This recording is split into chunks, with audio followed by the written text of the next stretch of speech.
Shalom Bapak Ibu Saudari yang dikasihi Tuhan.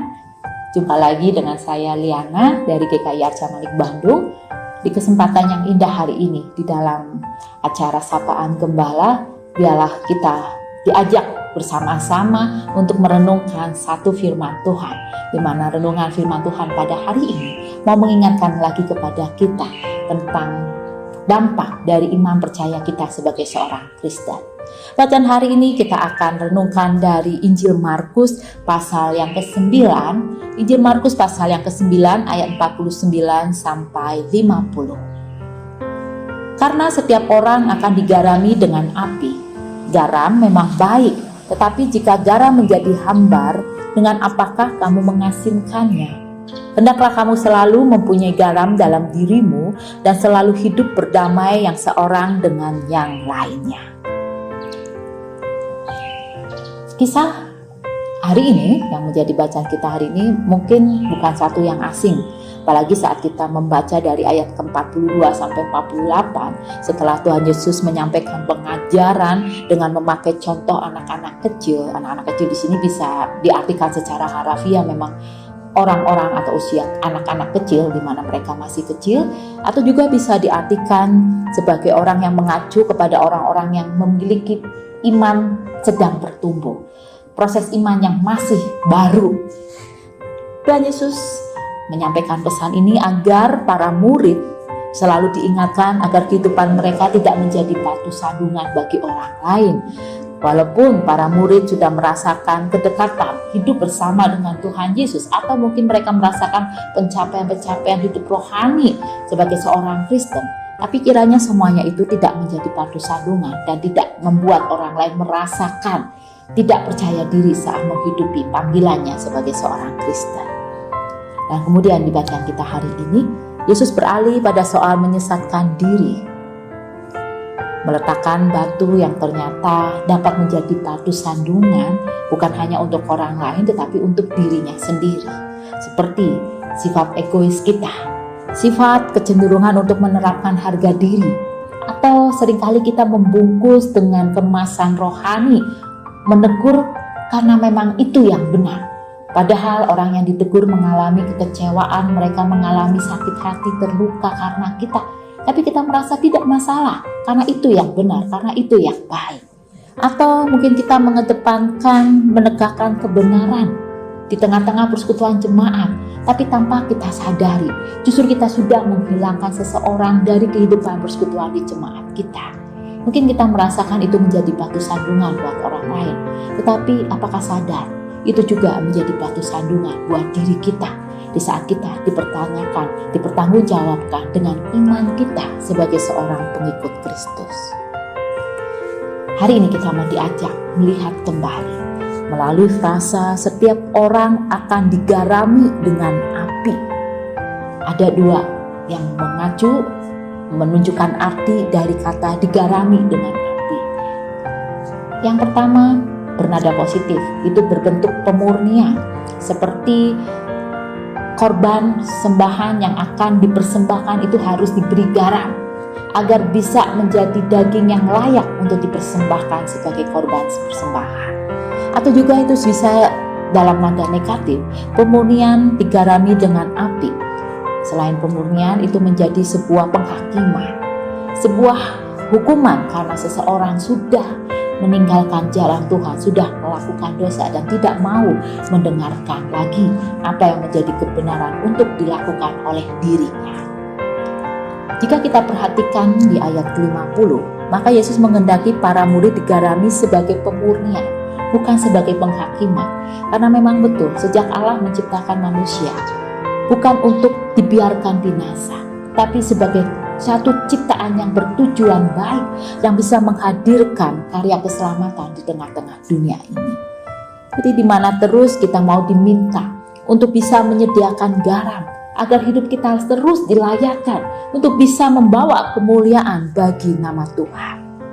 Dan pesan untuk berdamai satu dengan yang lain, memang konteks saat itu sedang diperhadapkan para murid dengan perdebatan, perebutan untuk menjadi yang paling utama, menjadi yang paling pertama, menempati posisi duduk di sebelah kanan Tuhan Yesus. sekaligus mereka sedang mendapatkan perlakuan buruk dari orang lain karena iman percaya mereka. Dan mereka diminta untuk tetap berdamai dengan siapapun, baik dengan saudara seiman ataupun dengan mereka, orang-orang yang sudah mengucilkan mereka dari kehidupan sosial. Jemaat yang dikasih Tuhan, jika kita memperhatikan, kita sudah ditolong Tuhan untuk bisa terus menyediakan garam di dalam hidup kita. Minimal 1 minggu sekali kita mendengar firman Tuhan. Itulah yang menjadi kebenaran yang diharapkan Tuhan untuk menjadi standar hidup kita, untuk bisa mempengaruhi hidup kita, untuk terus menunjukkan bahwa hidup kita selalu ada di dalam jalan kebenaran yang Tuhan kehendaki. Tapi apakah betul bahwa firman Tuhan itu sudah mengubahkan, sudah kita lakukan menjadi satu ketaatan yang mau kita tunjukkan sesuai dengan iman Kristen kita sebagai seorang pengikut Kristus? Memang realita yang kita hadapi, rasa yang kita rasakan atas dinamika yang terjadi mungkin tidak mudah kita kendalikan. Terluka, kecewa, kebanggaan, merasa istimewa, kepuasan atas suatu pencapaian. Seringkali itu semua mempengaruhi kita untuk mulai merasakan bahwa kita cukup di dalam kehidupan rohani kita, atau kita merasakan itu sia-sia di saat kita menjalani iman percaya kita di dalam ketaatan dan ternyata realitanya tidak seindah yang kita harapkan.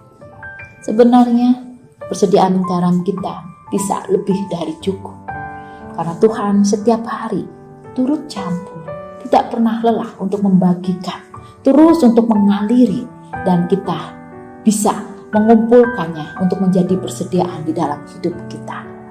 Silakan periksa kembali kehidupan kita masing-masing, persediaan garam yang kita sudah kumpulkan. Apakah masih bermanfaat atau jangan-jangan menjadi sebuah persediaan yang tidak ada artinya lagi?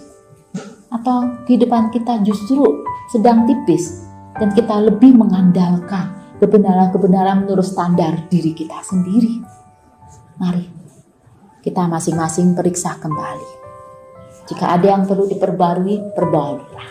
Jika ada perlu yang kita rasa tidak bermanfaat, maka buanglah itu, kenakan lagi sesuai dengan panggilan kita sebagai seorang Kristen, di mana kita sudah diselamatkan, di mana kita mau melihat Tuhan Yesus yang terus menempatkan diri untuk menjadi juru selamat buat kita, maka kita pun mau menempatkan hal yang sama, menjadi berkat, menjadi penghadir damai sejahtera untuk orang lain.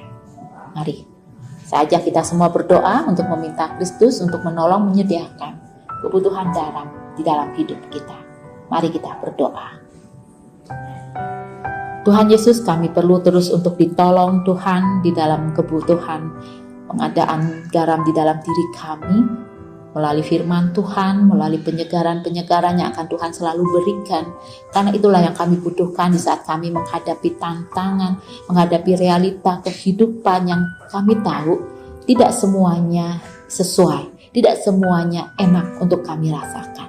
Tapi biarlah Tuhan, itu menjadi cara Tuhan memproses hidup kami, membentuk pribadi kami menjadi pribadi yang lebih baik lagi. Tuhan, pakailah kami untuk menghadirkan kemuliaan bagi nama Tuhan. Apapun kami saat ini, kami mau berjuang Tuhan, untuk terus dipakai Tuhan, menjadi pembawa damai sejahtera, menjadi pembawa keselamatan bagi banyak orang.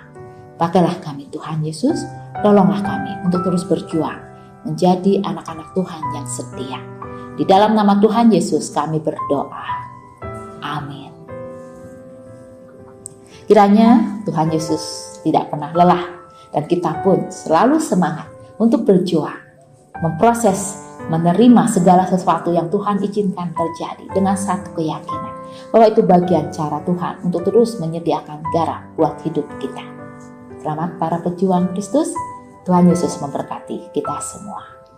Shalom, damai Tuhan besertamu. Amin.